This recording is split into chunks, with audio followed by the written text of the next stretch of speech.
Her hands were trembling as the soldiers lifted her into the carriage. She was 16 years old. Court records remember her as Consort Han, one of the Korean tribute women sent into the Ming Palace, and she had just been handed over to the Emperor of China. Her mother wept as she signed the document. She couldn't write, so she used an ink mark. One less daughter to feed, one less mouth in times of famine. Han travelled for weeks in a sealed carriage alongside 15 other Korean maidens. They couldn't look outside. They couldn't speak to each other. One girl who tried to escape was brought back with her hand crushed. She died of infection days later. Her body was left at the side of the road. The others learned the lesson. Resistance was not an option.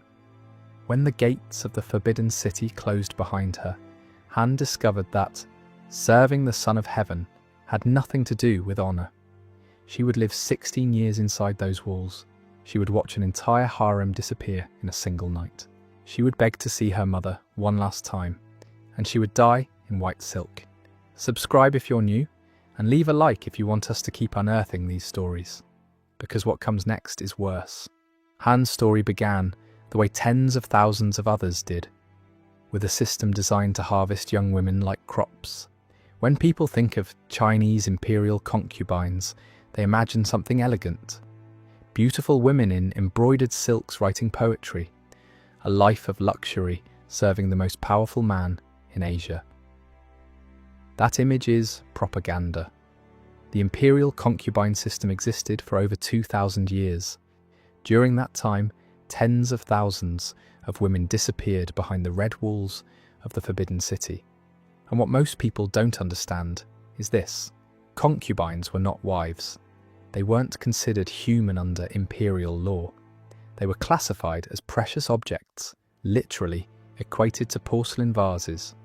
Every 3 years, imperial officials travelled through the provinces in what they called the Shunu selection. Sounds elegant. Don't be fooled, it wasn't an audition, it was a forced harvest. During the Ming dynasty, no family was exempt. All unmarried young women of eligible age had to be presented. Hiding a daughter was a crime punishable by death for the entire family. Candidates were inspected by eunuchs and palace physicians. They checked every inch of their bodies for imperfections, birthmarks, scars. Any defect disqualified them. Those who passed were taken. Families received minimal compensation, but refusing the money meant admitting treason against the emperor. The system didn't need to kidnap. Poverty did the job. And what happened to the families left behind? Most never heard from their daughters again. Letters were forbidden. Visits were impossible. Occasionally, if a concubine rose to high rank, her family might receive a small stipend. But for the vast majority, their daughters simply vanished into the red walls. Some families held funerals for daughters who were still alive, because they understood the truth. The girl they raised was already gone. Han arrived in China as part of a different tribute. Korea sent women to the Ming Empire as part of diplomatic agreements. Between 1408 and 1435, more than 100 Korean women were sent to the Forbidden City. Not as visitors, as property. The day Han crossed the palace gates, she ceased to exist as a person. She became a number, a possession of the Son of Heaven. But before she could serve, she had to be broken. The selected women didn't go directly to the harem. First, they went through what the eunuchs called refinement, a process that could last between 6 months and 2 years. The first phase was identity destruction. They cut their hair, a sign of dishonor in Chinese culture. Their names were replaced with numbers or generic titles. They were forbidden to speak of their families. Mentioning their mother resulted in physical punishment. Any personal possession from home was confiscated and burned. The women slept in barracks, 20 to a room. They were woken before dawn. They went to sleep after midnight. For months, they existed in a state of exhaustion so complete that Harita resistance became physically impossible. The second phase was submission training. The women learned dozens of different ways to bow. They practiced 8 hours a day. If a bow was poorly executed, They were beaten with bamboo rods on their legs. Many carried those scars until death. They learned to walk without making noise, to keep their gaze lowered, to respond without being asked, to exist without taking up space, to smile when they wanted to scream. One training manual from the Qing dynasty lists 47 different rules for how to stand in the emperor's presence, 47 ways to exist in a single moment. Violation of any rule meant punishment. The third phase was preparation to serve the emperor. I won't go into graphic details, but historical documents describe a systematic process designed to eliminate any physical or psychological resistance. The women were examined monthly. Those considered inadequate were subjected to treatments that palace records describe with clinical coldness. Palace medical records describe the process with chilling detachment. Notes from 1723 refer to candidates presenting resistance and preparation protocols that required multiple sessions. The clinical language barely disguises what was being done to these women behind palace walls. Administrative records, official documents, written as if they were talking about training horses. After months of this, the women who survived were considered ready to enter a world where their suffering had only just begun. After training, the girls entered the official system, and here began another form of hell. The hierarchy was brutal. At the top, the empress, the emperor's only official wife. Below her, the imperial consorts.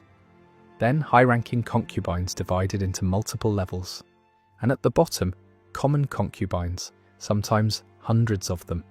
And preparation women, girls whose fate had not yet been decided. Your rank determined everything. The amount of food you received, the colour of your clothes, the size of your room, the number of servants, even the type of dishes you ate from. The empress received more than 22 pounds of prime meat every day.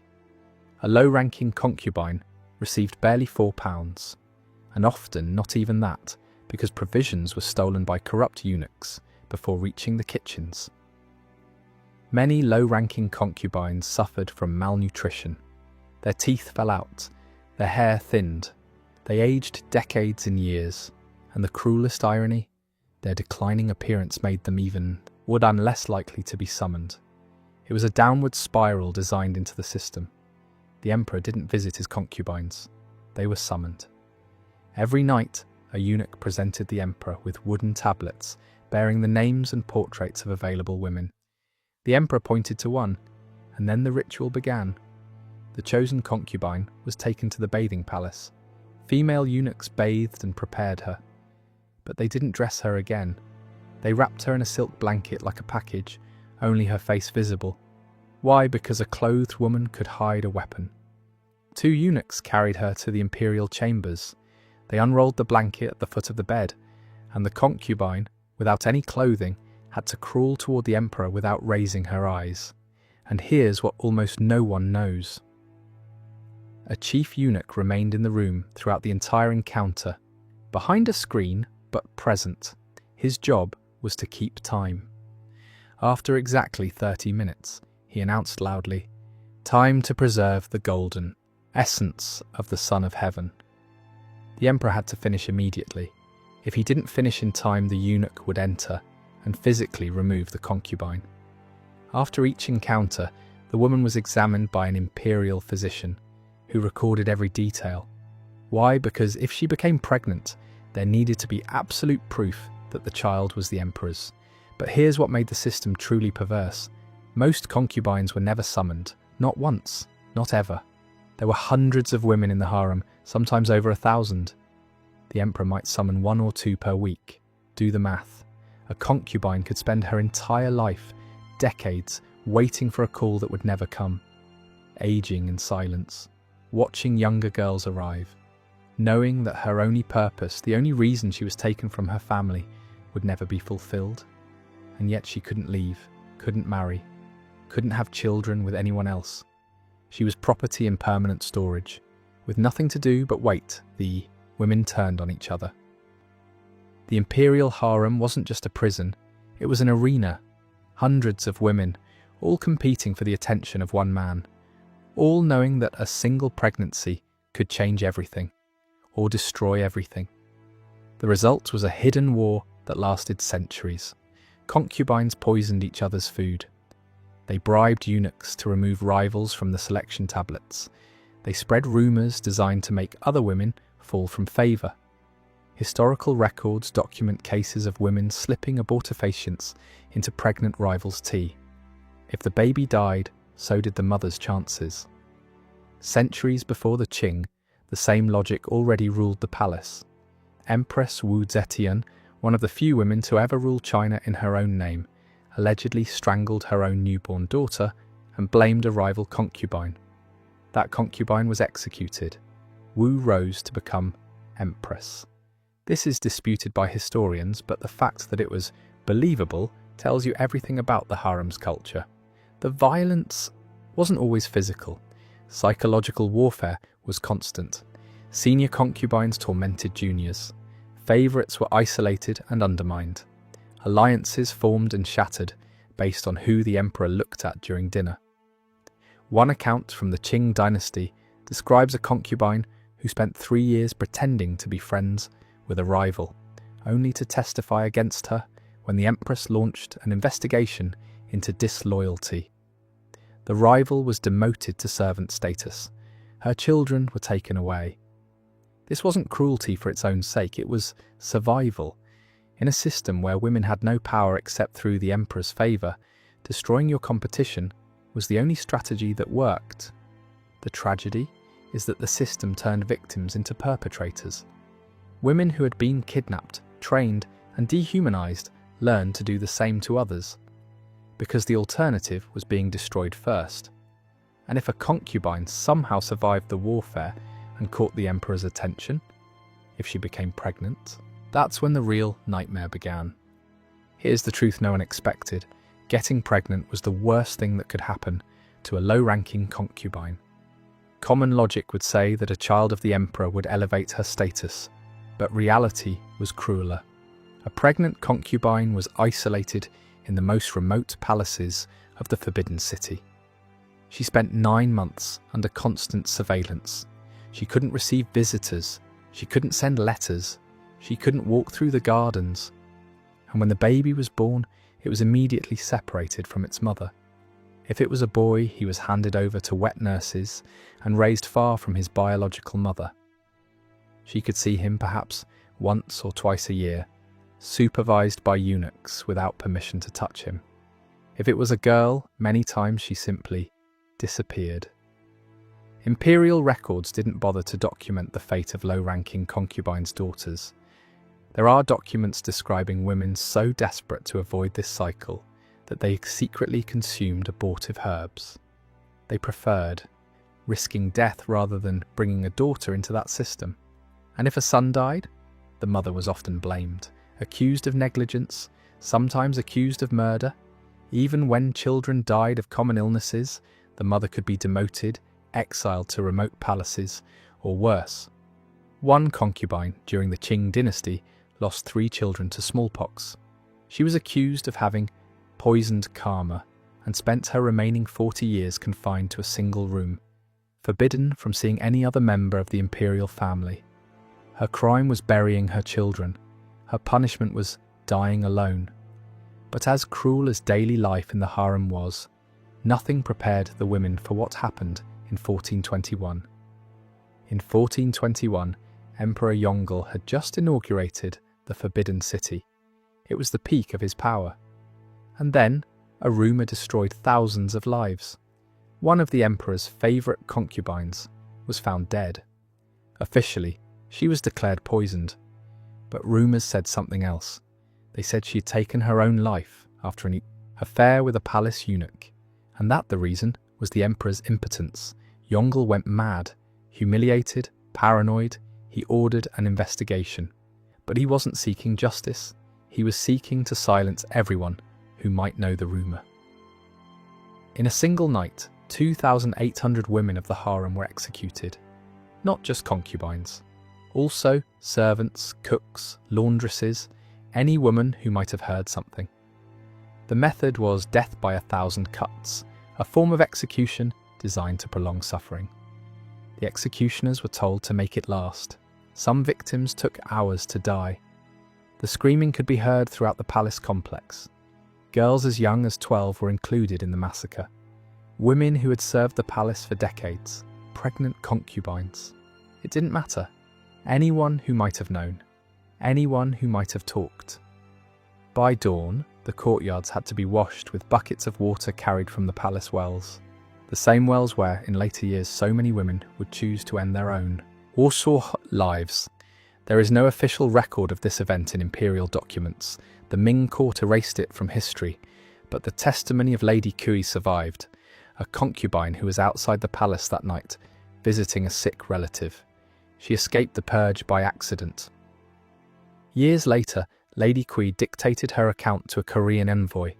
She described the scream that lasted until dawn. The courtyards slick with blood. Eunuchs dragging bodies through corridors she had walked every day. She named women she had known, girls she had trained alongside, friends who had shared her meals. Her testimony was preserved in Korean diplomatic archives, where Ming censors couldn't reach it. It remains one of the only first-hand accounts of what happened that night. Lady Kui herself didn't escape for long. When Emperor Yongle died 3 years later, she was among the women selected for accompanying sacrifice. Her last recorded words, preserved by the same Korean envoy, "I survived the night of blood only to die in silk." Han, the young Korean woman from our story, also survived the massacre. She was among the few who weren't executed, but her relief was short-lived. 3 years later, when Emperor Yongle died, Han was included in the list of women selected for eternal honor. During the Ming dynasty, there was a practice called shunzang, which means accompanying sacrifice. When an emperor died, his favorite concubines were buried with him, alive. The logic was simple and horrifying. The emperor would need company in the afterlife. And what better company than the women who had served his desires in life? 3 days after the emperor's death, eunuchs compiled a list of the selected. Between 5 and 30 women, depending on the emperor. The chosen ones received a last sumptuous meal. Delicacies they had never tasted. Wine they were usually forbidden to drink. Some accounts describe musicians playing while the women ate, as if it were a celebration. Then 2 options. The first hanged themselves voluntarily with white silk cords. This was considered an honourable death. The woman's family received economic compensation and official recognition. Some families encouraged their daughters to accept willingly, knowing the alternative was worse. The second, refuse. In that case, eunuchs would hang them by force or drug them with opium until they lost consciousness. Their bodies, some still breathing, were placed in a seated position in chambers around the main tomb, arranged as if they were waiting, attending, serving even in death. In 1958, archaeologists opened the tomb of Emperor Jingtai. They found remains of 16 women in side chambers, all seated. Analysis showed cervical trauma from hanging, but 3 skeletons showed signs of struggle, fractured bones, scratch marks on the stone walls. They were buried alive, and they tried to get out. This practice was abolished in 1464, not out of compassion, but because the families of the victims were starting to cause political problems. Han wasn't that lucky. She died in 1424, 30 years before the abolition. When she begged to be allowed to return to Korea to care for her elderly mother, the new emperor rejected her petition. They hanged her with white silk and buried her alongside the man who had destroyed her life. Han's death came before the practice was abolished, but for the women who came after, abolition didn't mean freedom. It meant something almost worse. The abolition of accompanying sacrifice didn't bring freedom. It brought something different. Decades of confinement. Concubines who survived their emperors were sent to the palace of perpetual solitude in the most remote corners of the Forbidden City. The rules were simple and brutal. Never leave the complex, never marry, never have contact with the outside world. Perform manual labour, pray for the dead emperor 3 times a day. For decades, they lived in collective dormitories, sleeping on mats on the floor. Basic food. Illnesses treated only if they threatened to spread. Many went insane. Others simply stopped eating until their bodies gave out. The most common method of escape was drowning in the garden wells. During the 18th century, an average of 12 bodies per year were found in those wells. Guards removed them at night, without ceremony, without official record. Just one less number. The youngest recorded widow was 14. She had been married to an elderly emperor for 3 months before he died. She spent the next 61 years in the Palace of Perpetual Solitude, 75 years old when she finally died, having spent her entire adult life mourning a man she barely knew. The last imperial concubine died in 1946. Her name was Wan Rong, the last empress of China. She spent her final years in a communist prison, addicted to opium, having lost all her children. She died alone at 39 years old. She was buried in an unmarked mass grave. The concubine system officially ended, but the Forbidden City still stands. And what it chooses to remember and what it chooses to forget tells you everything. Today, 14 million tourists visit the Forbidden City every year. They walk through the golden courtyards. They admire the yellow roofs. They take selfies in front of the imperial thrones. Tour guides speak of magnificent architecture and imperial power. They don't mention the palaces of perpetual solitude. They don't point out the wells where bodies were found every week. They don't explain why the Palace of Compassion and Tranquility was closed and used as a storage room for decades. Officials have tried for years to dismantle the haunted palace reputation without ever asking why it existed in the first place. Because some walls still bear the marks of desperate hands. Han was 16 years old when they put her in that carriage. She was 32 when they hanged her with white silk. During those 16 years, she never saw her mother again. She never set foot in her homeland again. She never heard her real name spoken with affection again.